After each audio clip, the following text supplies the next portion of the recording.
it's your girl Day and welcome to Daily Dose for today. SM is getting a bit confusing.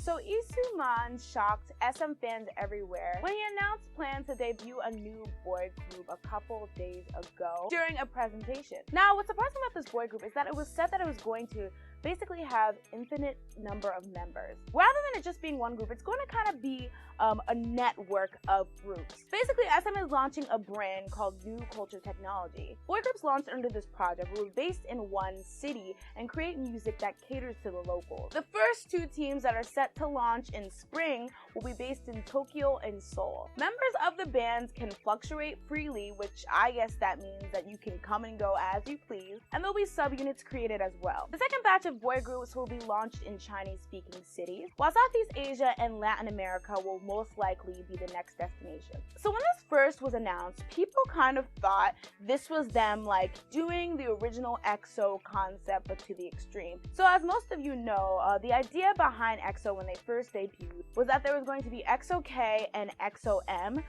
They would create the same songs, they would be promoting them in different countries. EXO-K would be based in Korea and EXO-M would be based in China, and then when they come together they'd be EXO. Now the way I see it, EXO-M and EXO-K were supposed to just, promote in their respective places, but then when they brought them together for Growl in 2013, I guess they kind of altered from that original idea, and then with the turn of events, we basically have a situation where the distinction of EXO-K and EXO-M is not really necessary, seeing as since there's only 9 members, they both kind of take turns singing on both the Korean versions and the Chinese versions of their releases. Now, like I said, that idea ended up going sour because of member withdrawals. So for this, I feel like they kind of took what was wrong with EXO, the fact that members left, and added it to the concept of NCT. Now you can leave and go freely, so there won't be so much of a struggle when a member decides that being a part of the group is no longer what they feel. A lot of people have also been comparing this to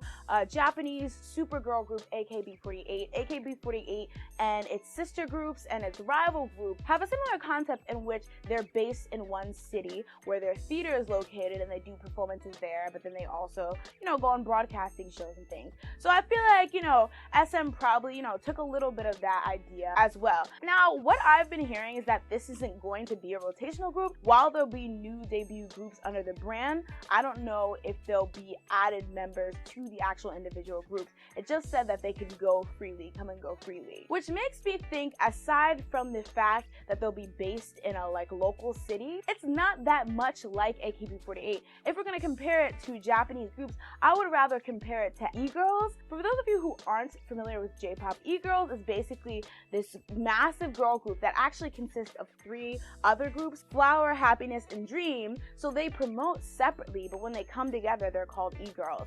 So I feel like that's kind of what NCT is going to be. You have these groups that kind of have and do their own thing, but then they're all under the name of NCT. Now, I actually think this idea is really, really cool. I think no matter how it happens, I feel like the first group that's going to debut in Korea, I feel like, that's just going to be your typical SM group, so there'll be nothing wrong with that.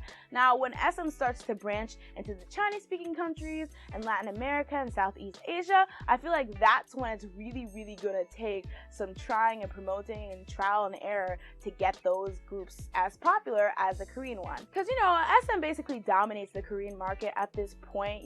They have only a few failed groups, and the ones that were successful are mega successful, so they kind of gotten that in the bag. Just kind of saw SM, do their best in China, and they've done well in Japan before, but we've never really seen them debut a group that's specifically meant for Latin America or specifically meant for Southeast Asia. But honestly, I would have to say that I'm on board. I mean, it's a pretty interesting idea, and I feel like as more and more groups debut, you have to start trying to find concepts and things that will distinguish yourselves from all the other idol groups, and this is pretty interesting, like being a part of this huge brand. And it's really interesting because I feel like the idea of EXO was more greedy in the sense that here's this one song we have where we're going to distribute it to 2 different places. I feel like this idea has more thought behind it because they're actually taking into consideration what the locals of the city that their group's gonna debut in like. Instead of just trying to take things that are popular in Korea elsewhere,